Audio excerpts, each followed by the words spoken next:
প্রতীক্ষার পর আজ তোমাদের স্কুল সার্ভিস কমিশনের গ্রুপ সির পরীক্ষা হয়ে গেল।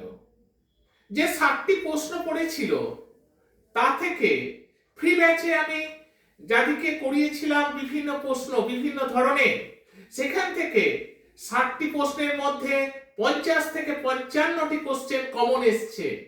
প্রচুর ফোন আমার কাছে বারবার আসছে এবং অনুরোধ করছে গ্রুপ ডিরও স্যার এইভাবে আমাদের একটু সাজেশন দিয়ে হেল্প করুন, এবং কিরকম ধরনের কোশ্চেন প্যাটার্ন এসেছিল তার একটা বিশ্লেষণ তোমাদের কাছে আগে দিচ্ছি, তারপরে কাট অফ কিরকম নামতে পারে সেটাও তোমাদের কাছে আলোচনা করছি।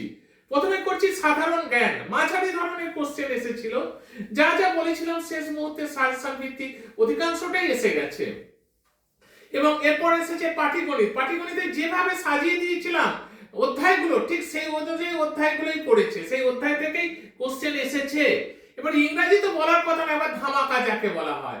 ইংরাজি যেগুলোর উপর সব থেকে বেশি গুরুত্ব দিতে বলেছিলাম এবং যেগুলো দিয়েছিলাম সেগুলোই পড়েছে।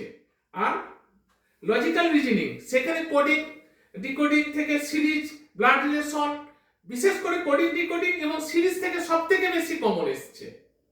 এবার আমরা দেখিনি কাট আউট কেমন নামতে পারে এই পরীক্ষা থেকে। 7 নম্বরের পরীক্ষা সাধারণ জেনারেল ক্যাটাগরিতে যারা পাবে তারা 55 থেকে 58 অবধি কাট আউট নামতে পারে, সম্ভাব্য একটা প্রেডিকশন দেয়া হচ্ছে তোমাদের।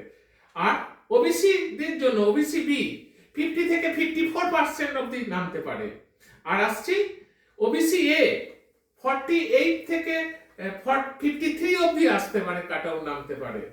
এসসি দের জন্য 40 থেকে 49%, আর এসটি দের জন্য 35 থেকে 40%। তাহলে কাট আউটও জানতে মোটামুটি একটা প্রেডিকশন দিয়ে দিলাম তোমাদের, এবং কোশ্চেনে কিরকম টাইপ এসেছিল সেটা বলে দিলাম।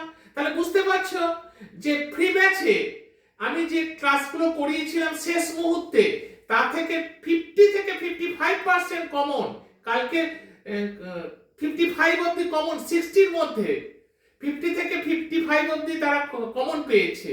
তাহলে বুঝতে পারছো কতটা তারা কমন পেয়েছে। প্রত্যেকে খুব খুশি, এবং প্রত্যেকেই আমাকে ফ্রি ব্যাচে যারা পড়েছে আমার কাছে তারা প্রত্যেকেই লিখেছেন যে স্যার গ্রুপ ডি জন্য এইভাবে আমাদের পাশে দাঁড়ান, এইভাবে সাজেশন দিয়ে সাহায্য করুন। আর কালকে কিভাবে কমন এসেছে তার একটা আলাদা ভিডিও তোমাদেরকে একবারে প্যারালাল দেখিয়ে যাব, তাহলে তোমরা আরো স্পষ্টভাবে বুঝতে পারবে যে কমনটা কতটা সত্যি। তাহলে এখানে শেষ করছি আজকে।